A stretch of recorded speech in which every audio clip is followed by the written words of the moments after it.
As someone who has struggled with self-worth their entire life, here is why I think it's more important to do the inner work first before you try to create dream lists and to manifest. I've been seeing a lot of discourse on, especially TikTok, when it comes to people's criticisms about making a dream list or a Christmas list of what are some items that you would want. And I've seen like people going back and forth when it comes to a yacht is too unrealistic and a cashmere coat is stooping too low.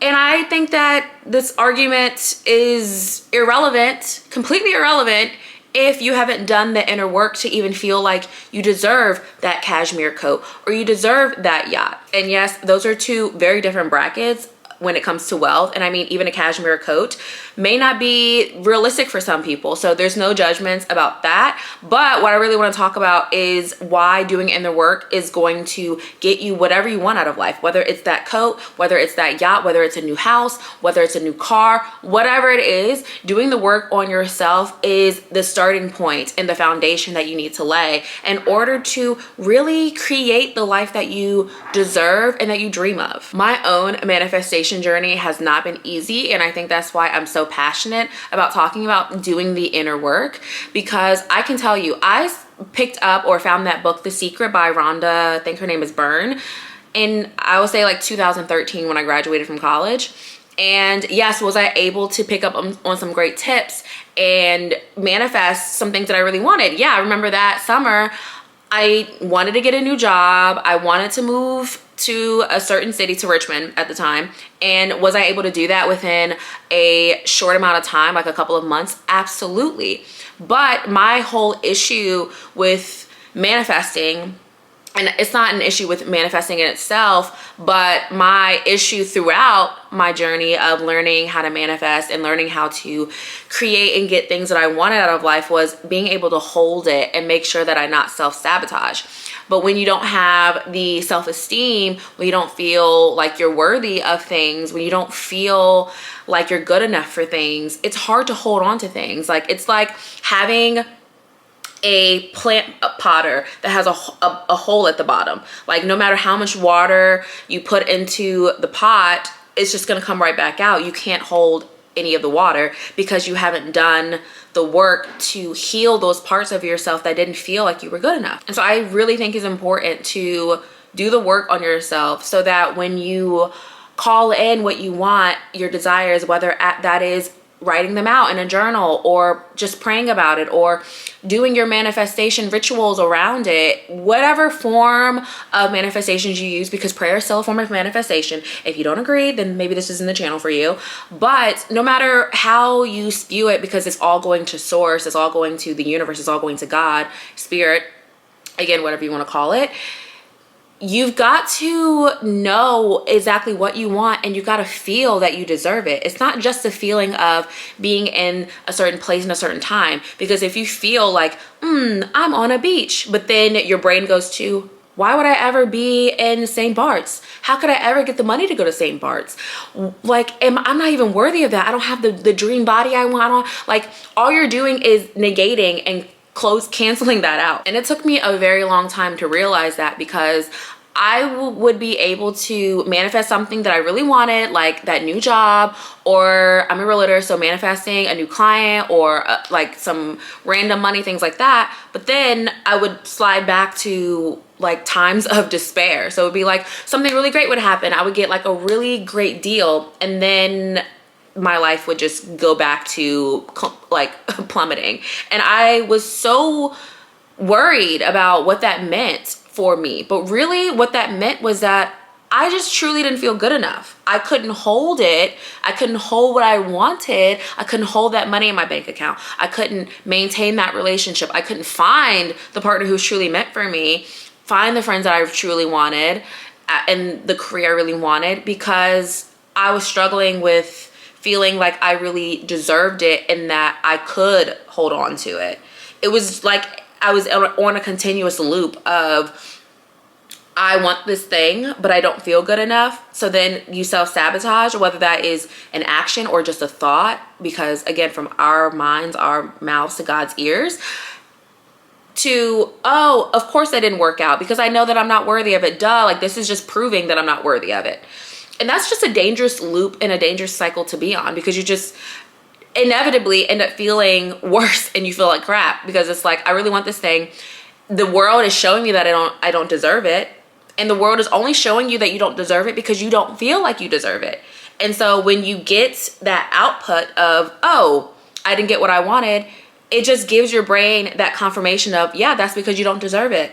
And that's not the way to go. Hopefully that made sense, because that was a lot of mumbo jumbo. But in general, it can just become a bad habit. And so it's important to break that habit with yourself. Break that habit of self-loathing. Break that habit of talking ill to yourself. Break that habit of thinking ill about yourself. Break that habit of thinking good things can't happen to you, because the reality of the situation is that God wants us to prosper. Spirit wants us to prosper.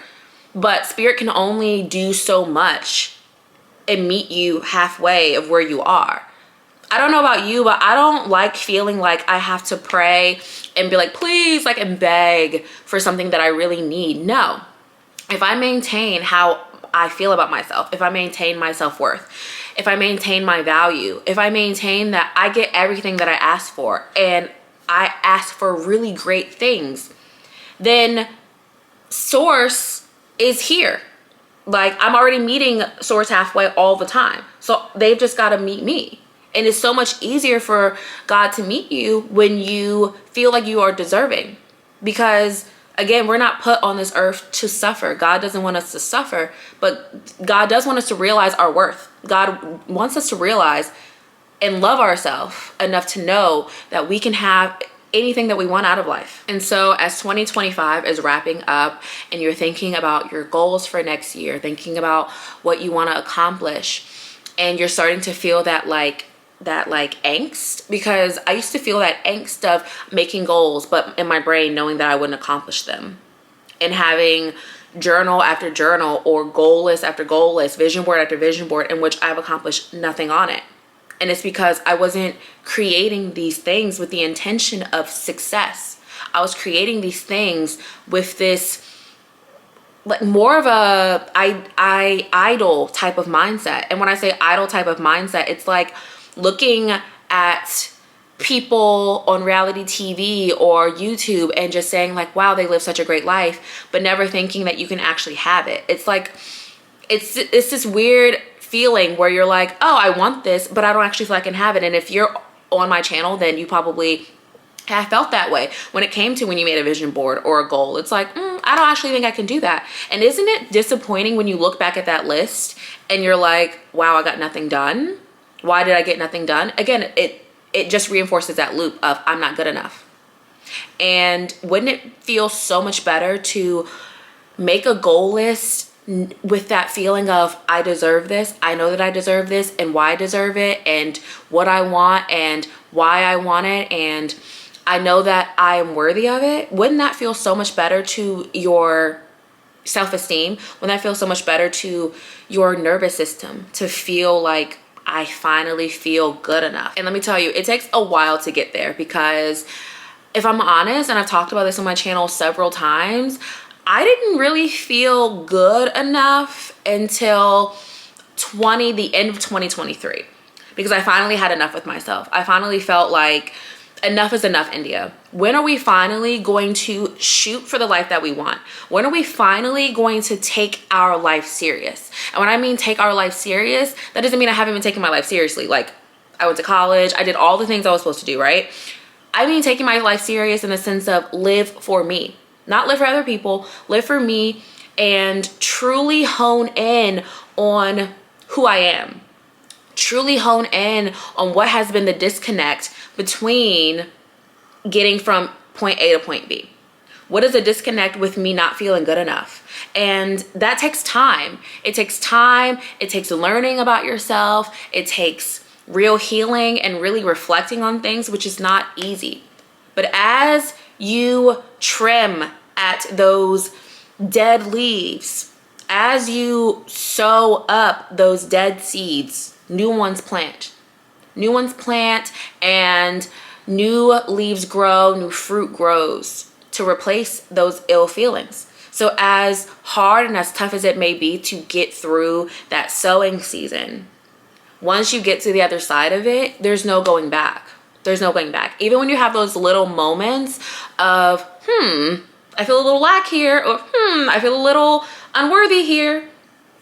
Every time you snap back easier and easier and easier back into yourself. And again, I say this from personal experience, because when I started really assessing myself, not just journaling and asking for things that I didn't feel worthy of, or not having a reason, a rhyme or reason of why I wanted it, or a feeling of why I wanted it, when I really took a look at myself and said, wow, India, maybe it's this. Maybe you really need to hone in. Once I started doing that, it changed my life. But it wasn't easy, and it didn't just happen overnight. It took step by step by step, and it took me trusting the process. Because I would wake up some days and I wouldn't feel differently. And then some days I would feel great.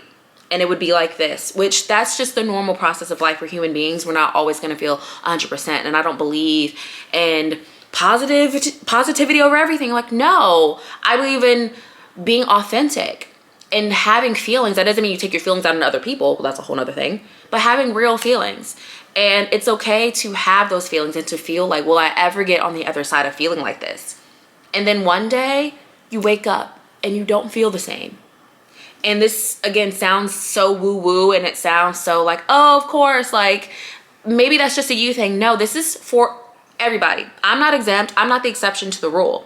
And there are so many other creators, so many other coaches, and get out of just that arena. There are so many other people who are living the life of their dreams, who have been in the spot that you are in, who have been in the spot where I was in, and climbed their way out of that dark hole and saw the light.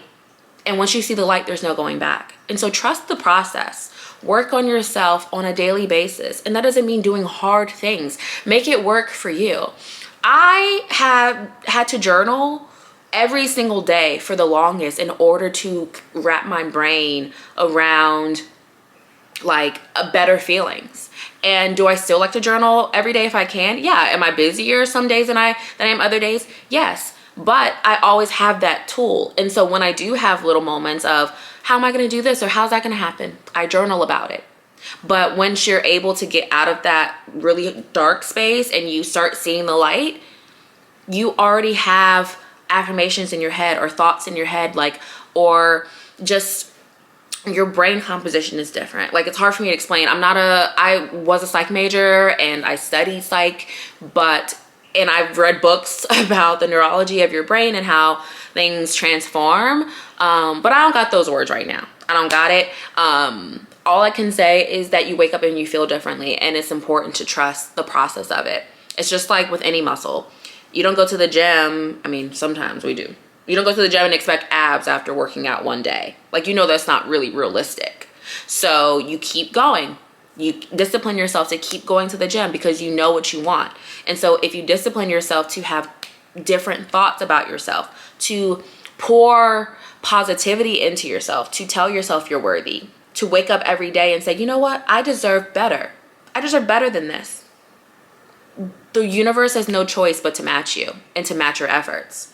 Because just like building muscle, you're building your mental muscle. And so I would say, forget the vision boards, forget the list, find who you are, do the inner work first. Let that be your biggest goal of the rest of 2025 and the rest of 2026, for 2026. Let that be your goal, to really work on yourself, to really do the work so that you can truly live your dream life. Because if not, yeah, you will. I mean, this isn't, obviously there are some exceptions to the rule, but yeah, you will get some things that you want, but you'll also get a lot of stuff that you don't want. And sometimes that stuff that you don't want clouds over the stuff that you got, because your brain is so used to losing. Your brain is so used to, and I don't say that to laugh, it's just the truth. Like, your brain is so used to losing.